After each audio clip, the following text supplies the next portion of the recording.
हुई। बोले हमारे यहाँ बहुत बढ़िया डॉक्टर है। चलो, बहुत उनको प्रेस किया और वृंदावनवासी रजोप उपासी उनको ले गए। शुगर तो ठीक नहीं हुई, शरीर पूरा हो गया।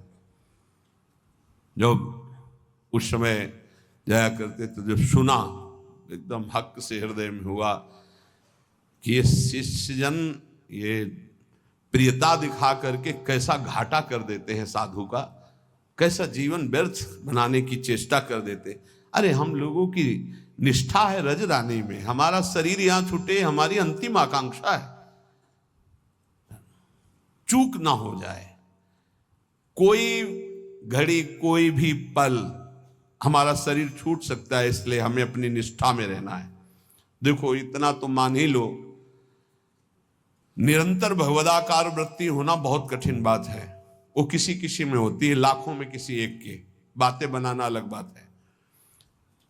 जब भरत जैसे महात्मा से चूक हुई हिरण का चिंतन बन गया, तो हम जब गृहस्थों के घर में जाकर के रहेंगे, उनके बच्चे उनका परिवार, खान पान सुख सुविधा, तो हमारा चित्त जो पूर्व संस्कार से युक्त है वो फिसल कर कहीं ममता कर सकता है।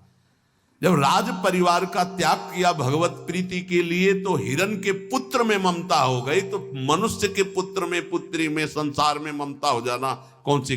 पता नहीं अंतिम समय कहां हमारा चिंतन फंस जाए। तो बोले ये तो यहां भी हो सकता है। यहां एक सुविधा है, अंतिम समय यहां वृंदा सखी का शासन है पूरे वृंदावन में। अंतिम समय सखी उसके हृदय में राधा नाम स्फुरित करती, जो यहां शरीर छोड़ता है।